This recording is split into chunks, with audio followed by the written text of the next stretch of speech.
Монголын ипотекийн корпорац ирээдүйг ортуулсан 15 жил. Хамгийн чухал зүйлүүдийн нэг нь бол мэдээж шалгуур үзүүлэлт байгаа шүү дээ. Шалгуур үзүүлэлтүүдийг хэрхэн тогтоож байна вэ? Манайх бол яг Монгол анги засгийн газрын зохицуулагч байгууллагуудынхаа хөтөлбөрийн журамдаа нийцүүлээд за мөн Монгол улсын хууль тогтоомжтой нийцүүлээд шалгуур үзүүлэлтэд боловсруулсан. За энэ шалгуур үзүүлэлтийнхээ дагуу ер нь бол яг банкуудынхаа зээлийг шалгаа явж байгаа. Бид нар яг шалгуур үзүүлэлтээ 3 ангилж үзтiin. Зээлдэгчд тавих, зээлд тавих, тэгээ барьцаа өрөнгөнд тавих гэд.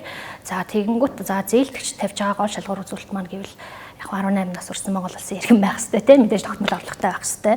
За гэхдээ энэ хөтөлбөрийн маань онцлог нь бас нөгөө нэг хот суурин газарт амьдардаг ингээд тогтмол орлоготой иргэдээс гадна хөдөө ингээд мал маллаад байж байгаа малчин өргөч гэсэн зээл авах боломжтой тийм хөтөлбөр байгаа. За малчин өрхийн зээлийн хувьд бусад зээлээсээ илүү онцлог нь малынхаа нөгөө ашиг шимээс орж байгаа орлоготойгоо нийцүүлээд удирдлагын юм хагасжил тутам зээлийн хөтөлбөрийг боломжтой байхаар мөн зохицуулж өгсөн байдаг. За барьцаа хөрөнгийн хувьд за амны орон сууц бол нийтийн зорилттой орон сууц хөдөлж авч болно тий. За тэгээд нийтийн зорилттой орон сууцны хувьд энэ хөтөлбөр маань өөрөө ингээд бага дунд орлоготой хэрэгтэй чиглэсэн учраас метр квадрат нь 80 метр квадратаас идэхгүй байх гэдэг шалгуурыг тавьж өгдөг.